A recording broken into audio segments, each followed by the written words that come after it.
Bonjour, Maitri Mangalam. Bonjour, je suis Lila, un dévot de Ma Sambodhidharma Sangha Guru. Vous vous souvenez certainement de ce jeune homme qui est resté en méditation sous un arbre pendant plusieurs mois sans bouger au Népal, il y a maintenant plusieurs années. À l'époque, on s'était intéressé à lui parce qu'il comment il pouvait rester sans manger ni boire, sans bouger, ainsi pendant plusieurs mois. On s'est surtout intéressé à cela, mais très peu se sont intéressés à pourquoi il avait entrepris cette grande quête, cette grande méditation, qu'il a entrepris pendant 7 ans, en fait, au sein de la jungle du Népal. Et ce qu'il est devenu, ce qu'il a réalisé est vraiment sans précédent. Il a réalisé ce qu'un être humain, le plus haut niveau spirituel qu'un être humain puisse réaliser en restant de son vivant sur Terre. Il a obtenu la conscience omnisciente, la sagesse et toute la vérité. Il a entrepris cette quête afin de pouvoir retrouver la voie idéale pour l'humanité d'aujourd'hui, adaptée à l'humanité d'aujourd'hui, afin de pouvoir sauver l'humanité et la planète et de pouvoir nous apprendre à établir la paix sur Terre, au sein de chaque être humain au niveau planétaire.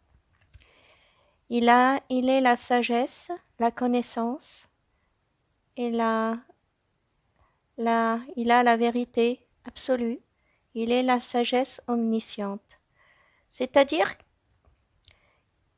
qu'il est la conscience universelle en quelque sorte. Et donc notre conscience, notre lumière, notre âme est donc une infinie partie de sa conscience omnisciente. Donc chaque être humain ou chaque être qui essaye de lui nuire, de le heurter, inévitablement atteint tous les êtres vivants, de par notre partie infime de sa conscience, faisant partie infime de sa conscience. Donc chaque être, tout être qui essaye de le heurter et créer une forme d'autodestruction de sa propre conscience, de sa propre âme, de sa propre lumière. Et bien évidemment, donc, c'est ce qui arrive actuellement, suite à des persécutions au sein de ses disciples, des tentatives de meurtre envers sa personne et de fausses accusations afin de le nuire, l'ont emmené dans une situation délicate aujourd'hui.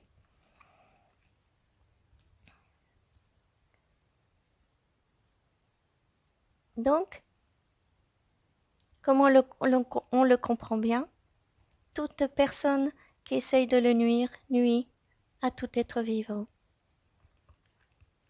Il nous enseigne aussi, il est un exemple sur Terre, il nous enseigne que nous ne devons pas nous être offensés ou surpris de ces comportements de certains êtres. Il nous explique que quand un être de cette envergure-là se manifeste sur Terre, inévitablement son antagonisme aussi. Son antagoniste qui cherche à le détruire sous toutes ses formes. Maintenant, nous savons qu'il a réalisé le plus haut niveau de conscience possible sur Terre. Et donc, quand un être le heurte, il heurte tous les êtres humains. Cette souffrance peut être ressentie profondément au sein de notre cœur, de notre âme, le siège de notre âme, de notre conscience. Et cela peut être très douloureux pour tout être vivant. Mais exactement au même endroit où se trouve cette douleur au fond du cœur, profonde, on peut le trouver lui, souriant, nous enseignant, nous montrant la voie de l'avenir possible de l'humanité et de la planète, c'est-à-dire la réalisation de la paix au niveau planétaire, au sein de chaque être vivant, afin que chaque être vivant, chaque être humain puisse devenir dénué de ses impuretés. Que veut dire en fait être dénué de ses impuretés? C'est simplement être dénué de nos défauts, afin de devenir ce que nous sommes réellement au fond de notre âme, de merveilleux êtres emplis de vertus, ne pensant et donc ce dharma qu'il a ramené sur terre au sein même du Népal se diffuse et se propage au niveau de la conscience humaine, au niveau planétaire. Nous sommes comme des fleurs de l'arbre du Dharma du Népal.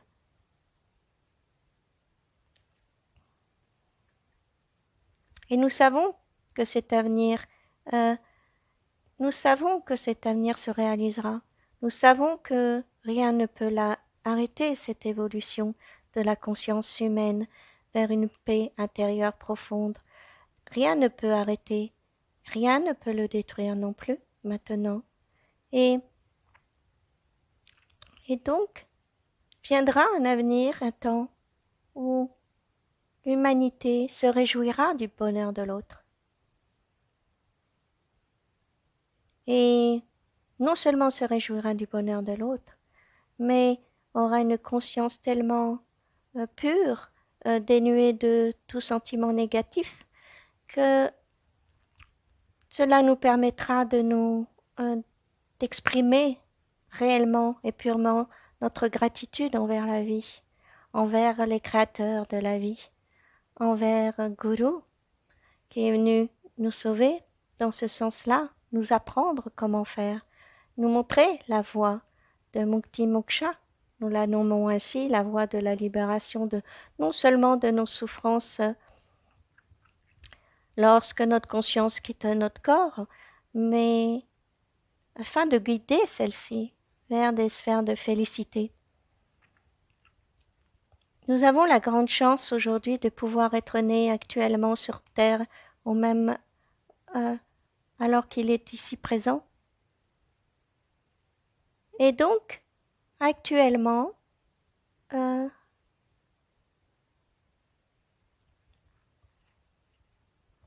suite à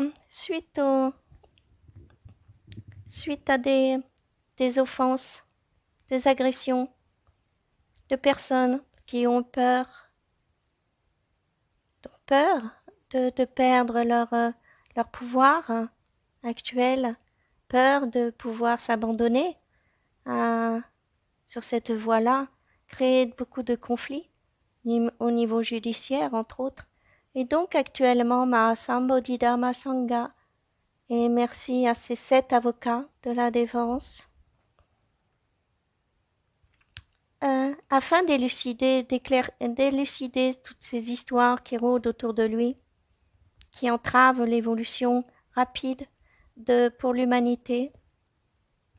Ces 7 avocats ont confiance et nous faisons confiance à la loi, à la justice du Népal, que celle-ci puisse apporter tout éclaircissement afin que la justice réelle revienne entre les mains de la justice et ne soit pas aux mains d'êtres corrompus. Le Népal est un exemple actuellement pour tous les pays du monde. Tous les pays du monde espèrent pouvoir s'inspirer de l'exemple du Népal, que la justice soit réellement faite, afin que le Népal soit extrêmement conscient de l'impact qu'il aura au niveau mondial, au niveau de la justice mondiale et au niveau du Dharma, de l'histoire du Népal dans le Dharma. Donc, nous faisons confiance à la justice du Népal. Nous comptons sur elle. Et puissions-nous tous pouvoir exprimer notre gratitude envers Mahasambodhi Dharma Sangha Guru pour pouvoir être là, d'être là parmi nous, pour nous guider. Puissions-nous tous pouvoir exprimer notre gratitude envers la vie créatrice de cette magnifique planète, de cette magnifique humanité en devenir, de l'histoire de l'humanité, de l'histoire de la planète.